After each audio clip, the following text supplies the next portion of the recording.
Vous avez vu qu'un nerf est constitué d'un assemblage de fibres nerveuses.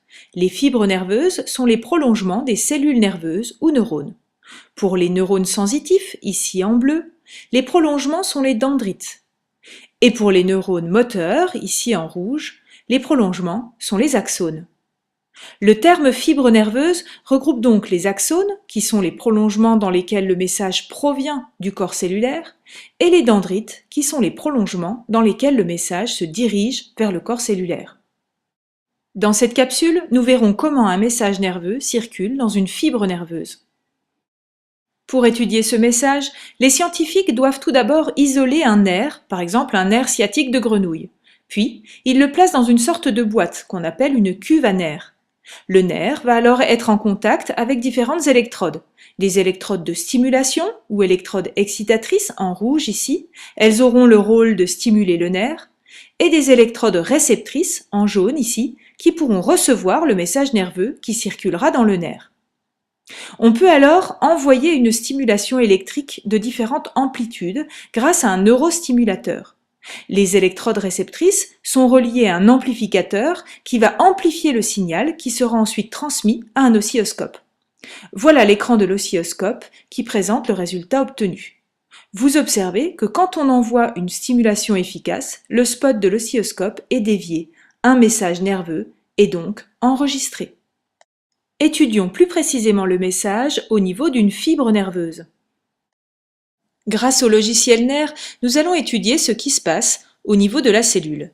Vous observez ici la fibre nerveuse. À gauche, les électrodes stimulatrices et à droite, reliées à l'oscilloscope, les deux microélectrodes réceptrices. Lorsqu'on place une microélectrode réceptrice rouge à l'extérieur de la cellule et la deuxième microélectrode bleue à l'intérieur de la fibre, on peut enregistrer une différence de potentiel qui est de moins 70 mV. Cette différence de potentiel est due à une répartition différente des charges de part et d'autre de la membrane cellulaire. En effet, l'intérieur des cellules est chargé négativement par rapport à l'extérieur. Cette différence de potentiel existe chez toutes les cellules. Elle est stable et constante. C'est ce qu'on appelle le potentiel de repos. Le logiciel nous permet également d'effectuer des stimulations électriques et de mesurer l'évolution de cette différence de potentiel. Si on crée une stimulation électrique moyenne, on observe une déviation du spot lumineux de l'oscilloscope. Il y a une inversion brutale de la polarisation de la fibre. La différence de potentiel atteint plus 30 mV. Cet événement électrique est appelé potentiel d'action. Le potentiel d'action est divisé en deux parties. Tout d'abord, l'artefact de stimulation. Ce n'est pas une réponse biologique. Cet artefact est dû au courant électrique envoyé lors de la stimulation. Ensuite, on observe le potentiel d'action du neurone. Il correspond à la réponse biologique.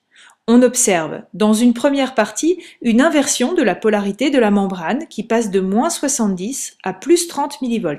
C'est la dépolarisation. Puis, on a un retour à la normale avec une repolarisation suivie d'une petite hyperpolarisation. Cet ensemble de dépolarisation, repolarisation, hyperpolarisation correspond au potentiel d'action. Juste après celui-ci, on retrouve le potentiel de repos. À vous maintenant d'utiliser le logiciel nerf pour mettre en évidence et bien comprendre les propriétés du message nerveux.